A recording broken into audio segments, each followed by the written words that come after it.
Je vous conte là l'histoire d'un chaman. Dans son peuple de guérisseurs, il était puissant. Il savait soigner les maux les plus sauvages, ceux qui viennent des profondeurs.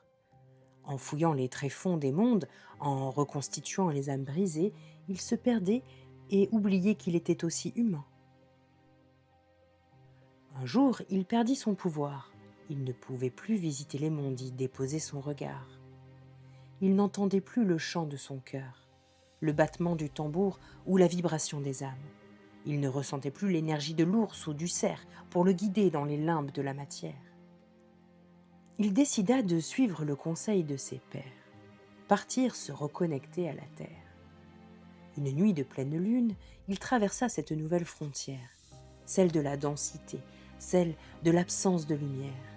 Il marcha longtemps et trouva un bosquet. Il ne se sentait plus chez lui dans cette forêt. Il y était né, il l'aimait, mais ne l'apercevait plus comme foyer. Il s'assit en tailleur. Alors, un loup vint s'asseoir près de lui.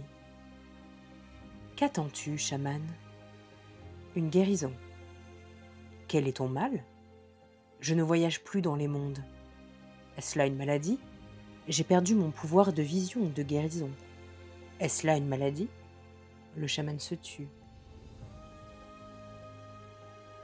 Le loup hurla un secret à la nuit. Le chaman inclina la tête, signifiant au loup qu'il avait reçu le message. De ces questions qui révèlent l'évidence, le sage, le chaman n'était pas malade, et le loup partit. Alors, un aigle vint se poser à ses côtés. « Qu'attends-tu, chaman ? » ?»« Un pouvoir. »« Quel est ce pouvoir ? » ?»« Celui de guérir à travers les âmes. »« Est-ce là un pouvoir que l'on reçoit ? » ?»« Je ne le trouve plus en moi. » As-tu bien observé ? Le chaman se tut. L'aigle planta ses yeux dans les siens. Le chaman inclina la tête, signifiant à l'aigle qu'il avait reçu sa sagesse. De ces vérités qui illuminent les chemins avec tendresse. Et l'aigle s'envola. Alors, une corneille s'approcha et lui fit face. « Qu'attends-tu, chaman ? » ?»« Je t'attendais, je crois. J'ai toujours été près de toi. Tu es l'ombre en moi, n'est-ce pas ? » La corneille inclina la tête. « Je ne te voyais pas. »« Tu ne voulais pas de moi en toi. » Le chaman se tut.